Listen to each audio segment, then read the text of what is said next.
আল্লাহ তার রাসূলের জন্য বলেন ঠিক কি না? এজন্য আমি বলি, আমি চিনি না আছারি, চিনি না আনসারি, চিনি না আমির হামজা, কোরআনের পথে কথা বলে যারা তারা আমার কলিজা।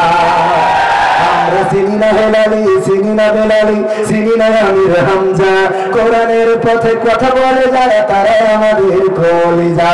বলো কেমন করে ভুলবো তাদের, যদিও বলো ভুলে যা। বলো কেমন করে ভুলে গো তাদের, যদিও বলো ভুলে যা। আমরা চিনি না সিদ্দিকী, চিনি না ইউবে, চিনি না আমির হামজা, কোরআনের পথে কথা বলে যায় তারা আমাদের কলিজা। কেউ আছে দূর দূর প্রবাসে, কেউ আছে কারাগারে, চলার পথে কত যে স্মৃতি মনে পড়ে বারে বারে।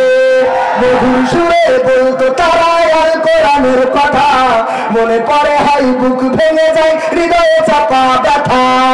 কবে যে আবার আসবে ফিরে বিজয়ী বীরের বেশে, লাখো কোটি প্রাণ পথ চেয়ে আছে দিলকে ভালোবেসে, কোরআন ভালোবেসে।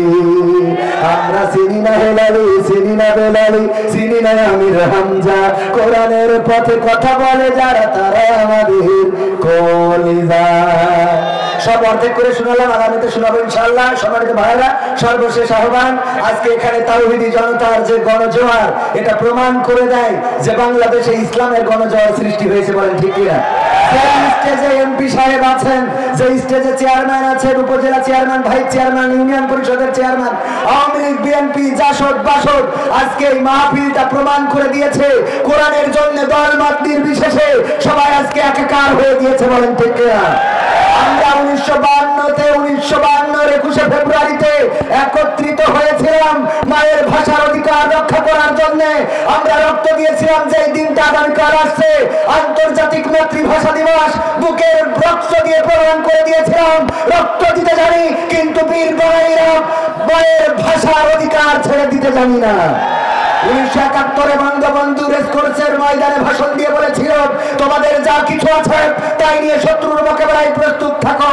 এই আওয়াজ বাংলাদেশের মানুষ শুনেছিল।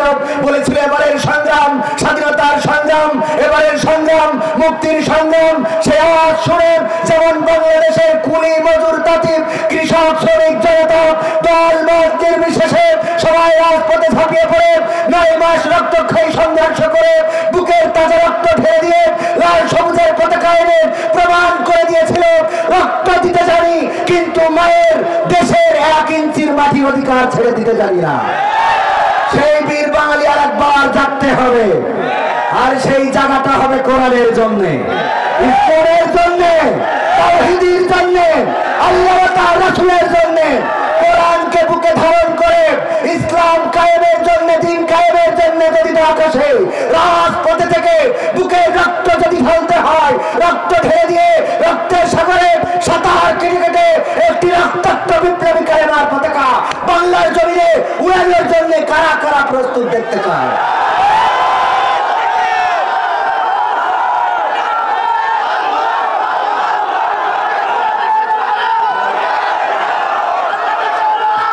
আলহামদুলিল্লাহ, এখানেই আমি আমার সংক্ষিপ্ত পরিবেশনা শেষ করছি, কারণ সময় অনেক নিয়ে